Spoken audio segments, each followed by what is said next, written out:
Alright, listen carefully. If you're the kind of person who thinks horror stories are fake, click off right now, because this one isn't for you. This is for the people who felt it. That moment, late at night, when something feels wrong, but you can't explain why. Yeah, that feeling, that's where this story begins. One normal night, one simple decision, and a mistake that changed everything. No monsters jumping out, no cheap scares, just something real.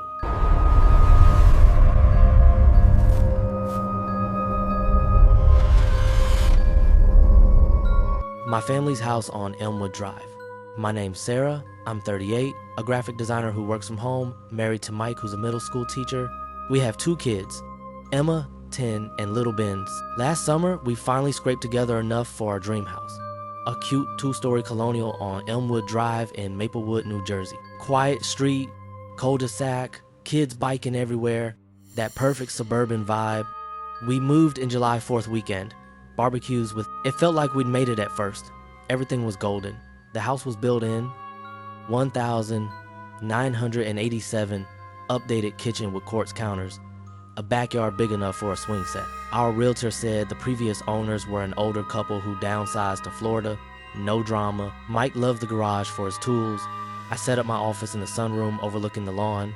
The kids claimed rooms upstairs immediately. Nights were movie marathons with pizza, unpacking boxes till we crashed. Weird stuff started about 2 weeks in.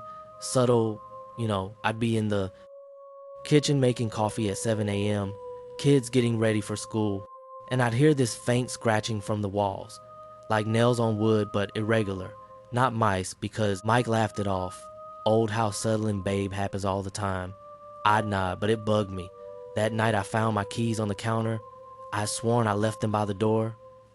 But Emma swore she didn't touch them and Ben was too short to reach. Then the dreams kicked in.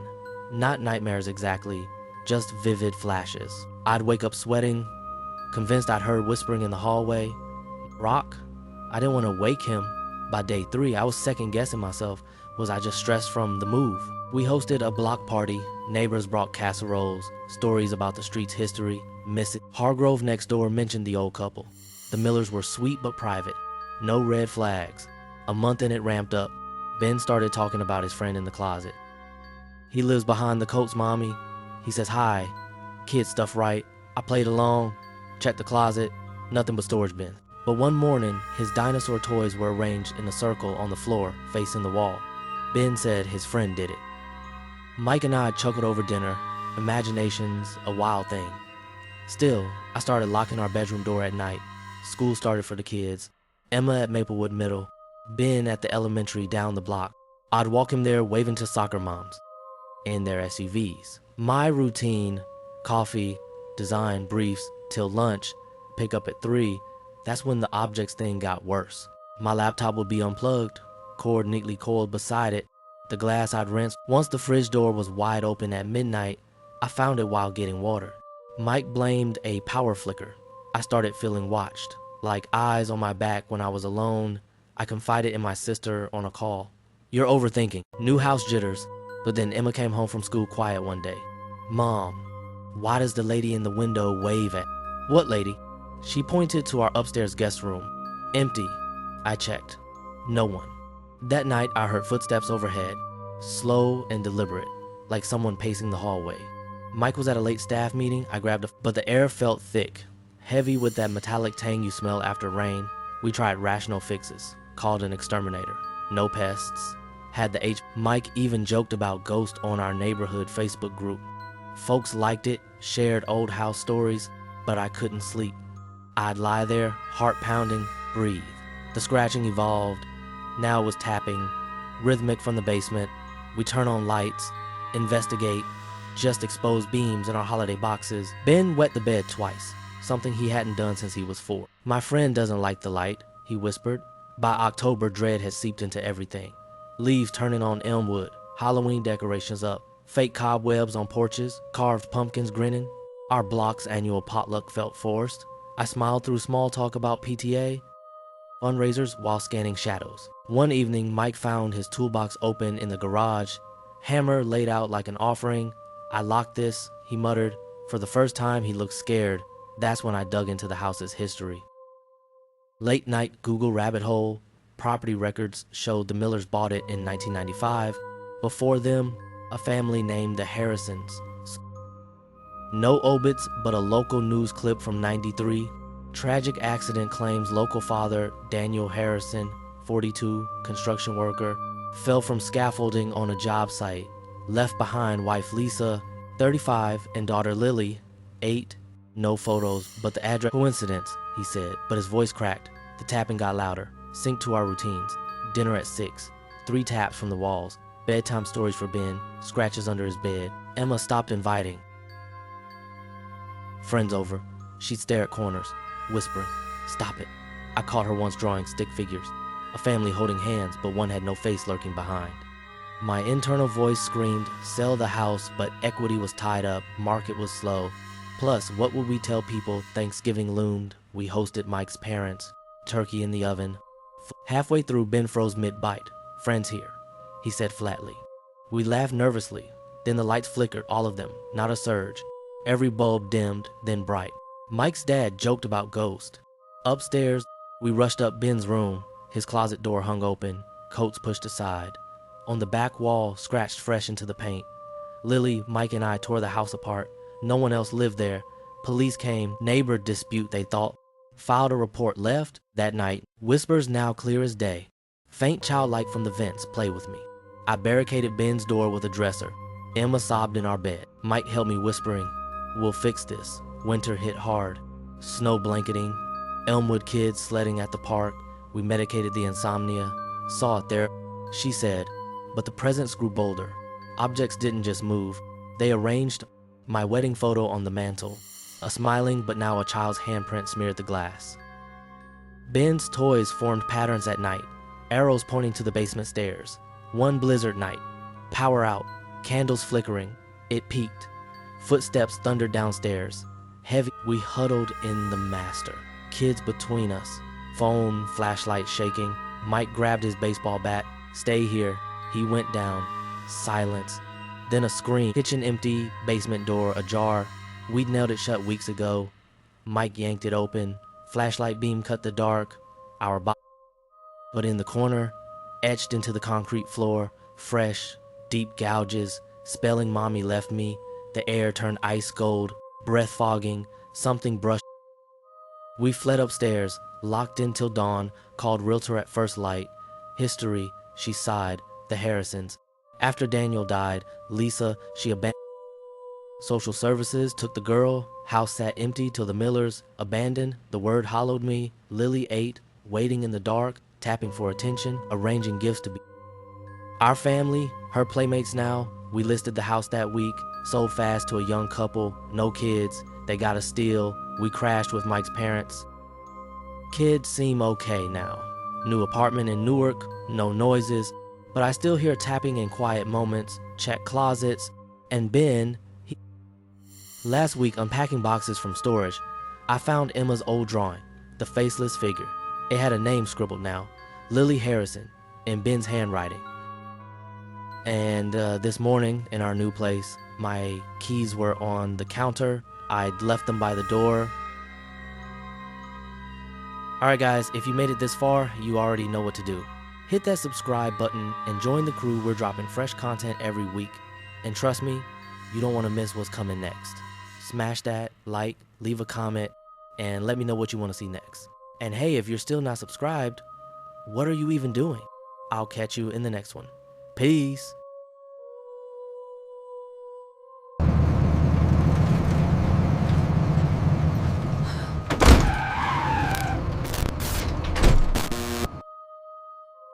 Man, I still can't shake this.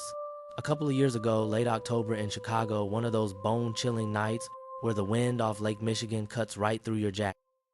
I just finished a brutal shift at the downtown warehouse, pushing crates until 1 a.m. and missed the last express train home to the suburbs. So there I was, bleary-eyed at Clark Lake Station, fumbling for my vent car. The platform was dead empty, which wasn't unusual that late, but the silence felt thicker than normal, like the city's heartbeat had flatlined. The blue line train finally screeched in, doors hissing open with that metallic sigh. I shuffled aboard the last car, always do, less crowded. It was one of those older cars, the kind with sticky plastic seats and ads for personal injury lawyers peeling at the edges. The air smelled like stale rain and faint piss, mixed with that ozone tang from I slumped into a seat facing the doors, hood up, phone at 3% battery. The train lurched forward, lights flickering as we plunged into the tunnel. First stop, grand, but when the doors opened, nothing. Just the platform stretching out empty, under dim orange lamps like a ghost town. I figured it was the hour, drifted off a bit, head against the window, the rhythmic clack, clack, clack, lulling me. Woke up to the brakes, squealing. Washington, doors open, empty platform again. A gust of cold air whooshed in, carrying the distant echo of something. Footsteps. Doors shut. We rolled on. My phone screen was black now. Dead. No biggie. I'd charge it at home. But glancing at my watch, 2:47 a.m., felt like only 10 minutes had passed since Clark Lake. Weird, but exhaustion plays tricks. Doors hiss, lights buzz, platform barren. I rubbed my eyes, peering out. The station tiles looked off, grimy, sure, but the ads on the walls were Vote Mondale or some ancient shit. Must be a restoration thing. Shook it off, train moves. The hum grew louder, vibrating.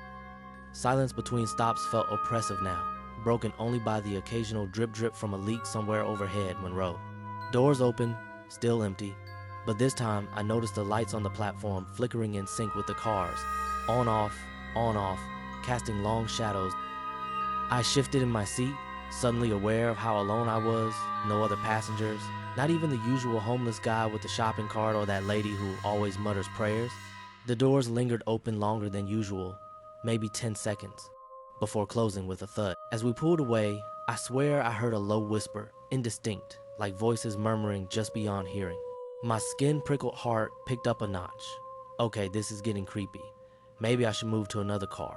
But the train was picking up speed, tunnels blurring. I stood, gripped the pole, and glanced down the aisle, the way to the front. Faint reflections of me in the dark windows. LaSalle. Now the silence hit different too, perfect, like someone had muted the world. No hum of ventilation, no distant horns from the loop above, just a drip now closer. Irregular, I paced a little, boots echoing louder than they should. Platform looked wrong.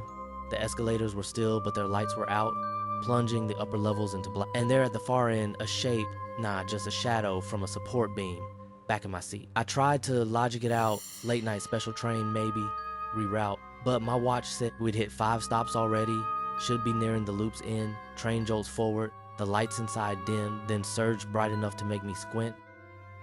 When they settled, I noticed it. Across the aisle, 2 seats down, a guy hadn't been there before. He was hunched, face hidden under a knit cap, hands clasped tight in his lap. Brown coat, scuffed boots, normal enough, relieved almost company. Hey man, I said, voice cracking a bit. This train going just sat there, breathing slow and heavy, visible in the rise-fall of his shoulders. Okay, weirdo, ignored him. Clark Division next. Wait, no, we passed that. The signs were watch 2:55. Time crawling.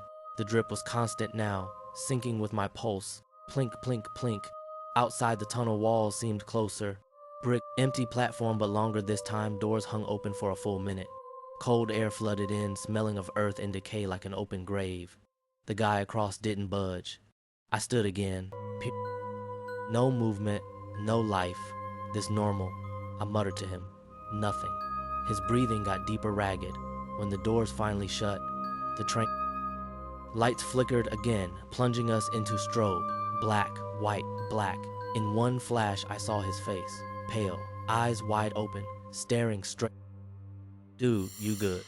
He turned then, slow, deliberate, eyes locked on mine, not angry, not scared, empty like black pits. Always he rasped voice like gravel over glass. Then the train lurched, light steadying. He faced forward again, normal as ever. What the fuck? I backed toward the doors, hand on the emergency strip, but we were moving fast now. Tunnels whipping by. Next stop, wait, division. We'd loop back. The guy chuckled low and wet like phlegm in his throat. Silence shattered, drip drip louder, now joined by a faint scratch. From under the seats, I bolted for the next car, slamming through the door, empty, pristine almost. Seats wiped clean, but the air was colder here. Lights weaker, casting everything in sickly yellow. Train slowed, western doors, empty platform, but the shadows moved, rippling like water. Something scuttled at the edge of vision. I spun behind me. The guy from before stood in the connecting door, cap low, hands dangling loose, too close. How? Get off with me, he said. Train accelerates. I pressed against the wall, sweat freezing on my neck. Watch, 3 a.m. exactly. The scratching intensified, circling under.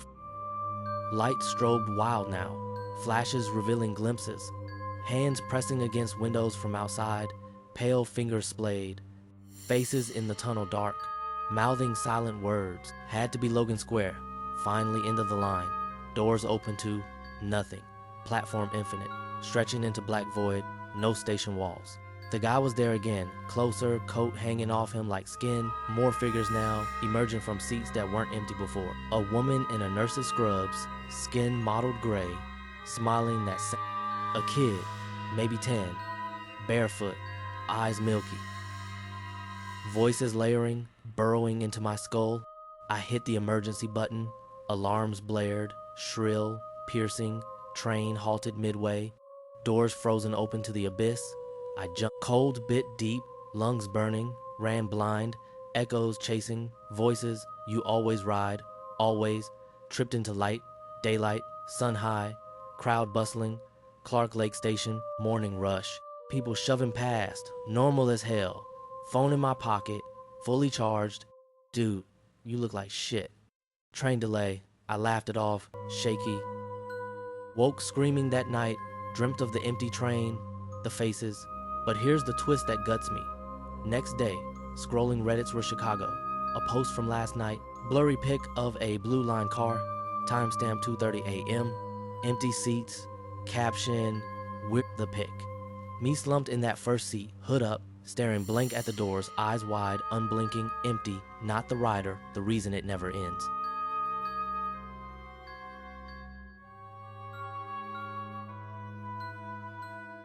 Look, I don't share this story often because people think I'm crazy or just looking for Reddit karma, but it really happened, I swear. Summer 22, me, Alex, and my buddy Jake, both 23, just graduated from college in Denver. Classic American road trip. Blowing off steam before the night. I packed my 98 Ford Ranger, tent strapped down, igloo cooler stuffed with PBR, peanut butter and jelly sandwiches, and jerky, with a playlist heavy on Zach Bryan and old school Outkast. Windows down, sun baking the dashboard. This is living, bro. Jake yelled over the wind, feet propped on the glove box, Broncos cap on backwards. Day one was golden. We hiked some ruins at Mesa Verde, scarfed in and out in gray. The fire crackled, stars sparkled like diamonds. We were joking about girls and jobs until 1 a.m., woke up stiff but pumped.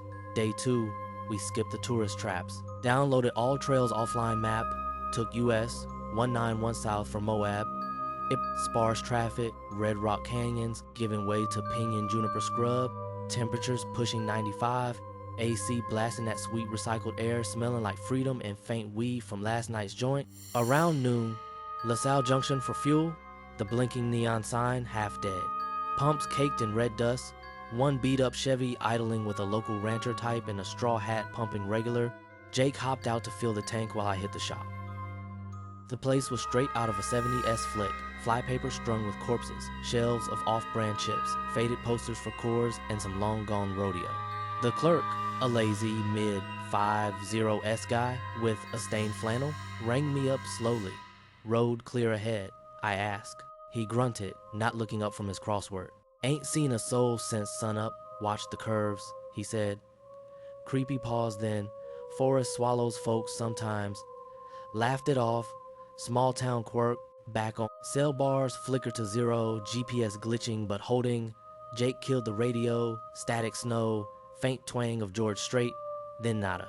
Desert radio man, he chuckled, snapping iPhone pics of wind-sculpted hoodoos glowing like fire. Mile by 112 to 114, time warped. My Apple Watch jumped from 1:15 p.m. to 2:45. Feels like we blacked out, I said. Rubbing my eyes, Jake shrugged, cracked a cold PBR, mile-high altitude lag. We kept rolling by 3:30 or whenever. The terrain shifted sneaky. Pavement dipped into actual forest, tall ponderosas crowding the shoulders, cool pine-scented air rushing through the windows, no Canyonland signs, no overlooks. Apps good. Jake checked the blank screen. Pull over, reset, dirt, pull out killer view, green ridges rolling endless, lone hawk wheeling lazy circles. Stretched legs, pissed behind a juniper, silence hit hard, no semis rumbling in the distance, no grasshoppers chirping, just wind whispering through the needles. The truck grumbled, funny on restart. Ignition clicked twice before catching. Battery cable, I checked. Fine, mile marker 114 again. Backtracked in my head. No way, glitch, Jake said, his voice. Shadows clawing across the median like fingers. Another loop, same pullout, hawk overhead, same damn arc. Truck coughed harder, headlights flickering unbidden.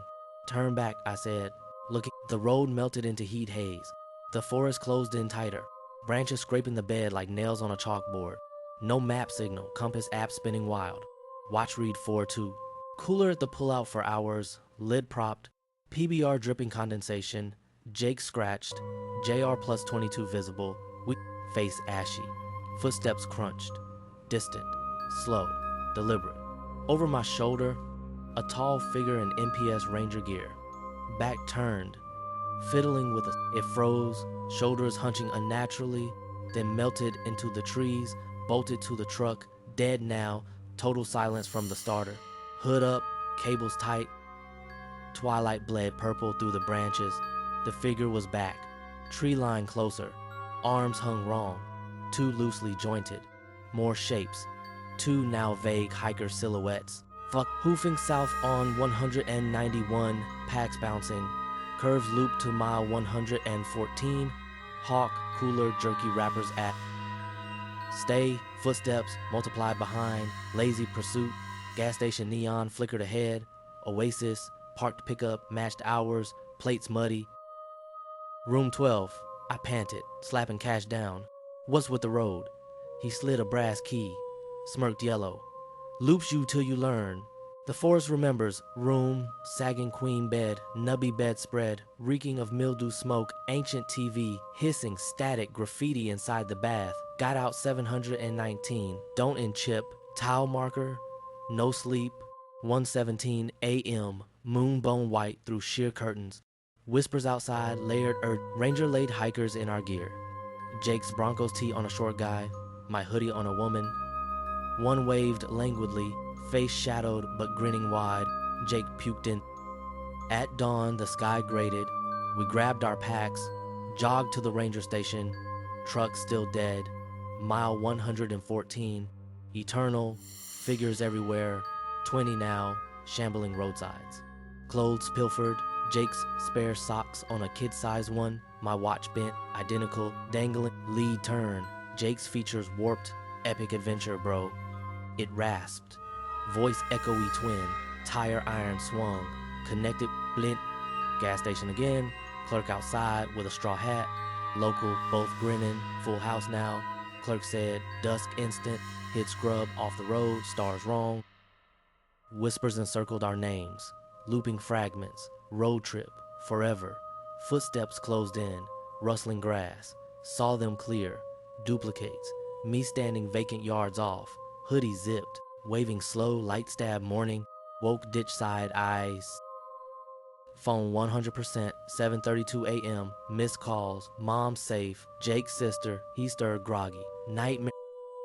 Passed out, drove to Denver in silence, radio preaching fire and brimstone. A week later, news pinged. Hiker vanishes on US 191, Mantle LaSalle, July 19. Pick, Broncos guy, grinning awkwardly.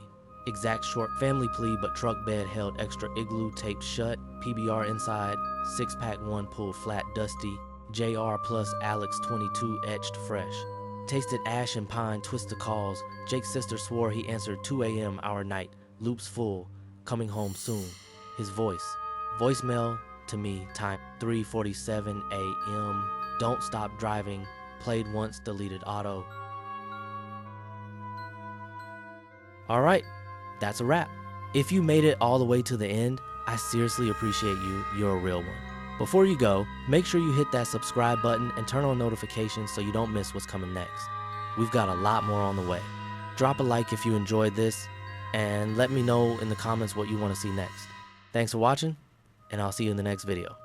Peace.